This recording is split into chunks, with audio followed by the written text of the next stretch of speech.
Qu'est-ce qu'on appelle le dictateur? Je m'en vais vous donner ce que vous ne savez peut-être pas. J'ai été 4 fois en Libye, pas sous l'invitation de M. Kadhafi, non. Je suis allé là-bas comme membre de l'équipe et chef du service, chef du groupe des experts de l'équipe du président d'Afrique du Sud, Thabo Mbeki, président Thabo Mbeki, sur les questions du Darfour. Il nous a reçus, lui, une fois, mais je suis allé là-bas 3 autres fois. La Libye que j'ai vue, pas qu'on m'a raconté dans un livre, se présentait de cette façon-ci. Tout l'électricité et l'eau gratuite pour tous les ménages libyens. Je vous demande de vérifier tout ce que je vais vous dire ici. Électricité et eau gratuite pour tous les ménages libyens.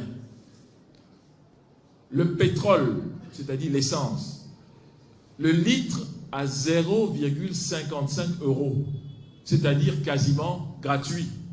0,55 € le litre pour tout le monde.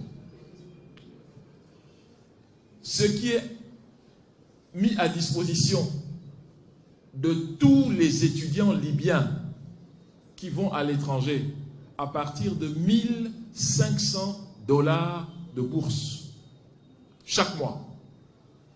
Vous n'avez jamais eu des gens qui sont allés comme réfugiés libyens ou former une communauté de réfugiés libyens. Pendant ce temps-là, les étudiants revenaient toujours. Je m'en vais vous donner autre chose qui va vous étonner. Le chômage. Si vous aviez la malchance d'être en chômage, l'État libyen payait à tout chômeur, disons que vous êtes ingénieur, l'équivalent de votre salaire de base d'ingénieur chaque mois, en attendant que vous trouviez un emploi. On vous payait comme si vous étiez déjà en fonction. Ce qui vous manquait, c'était les indemnités de responsabilité et autres. Mais le salaire de base, tous les ingénieurs, tous les professeurs, tous les cadres avaient leur argent.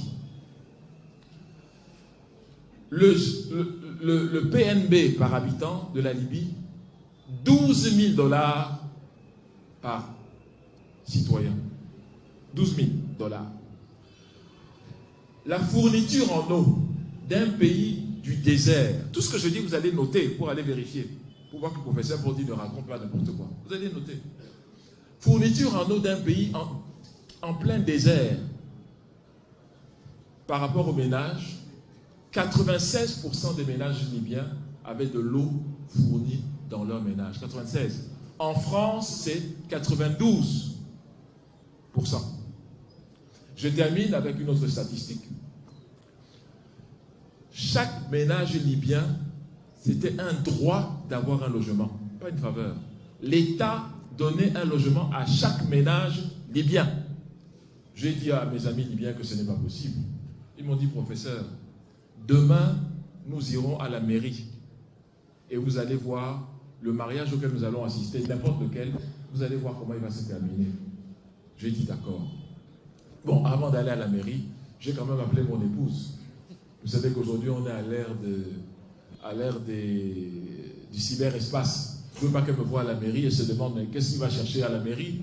Il m'a laissé ici. Donc, je l'ai appelé pour lui dire que je serai à la mairie demain de Tripoli, mais pour des raisons essentiellement professionnelles.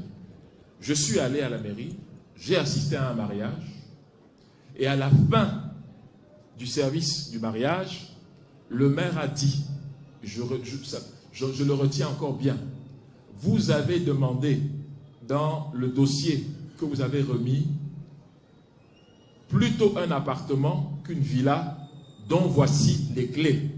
C'était devant moi, j'ai vu. Donc, voilà la dictature, mesdames et messieurs, dont on nous parle. Voilà le dictateur. Moi, je pense que beaucoup de gens aimeraient avoir un dictateur comme ça.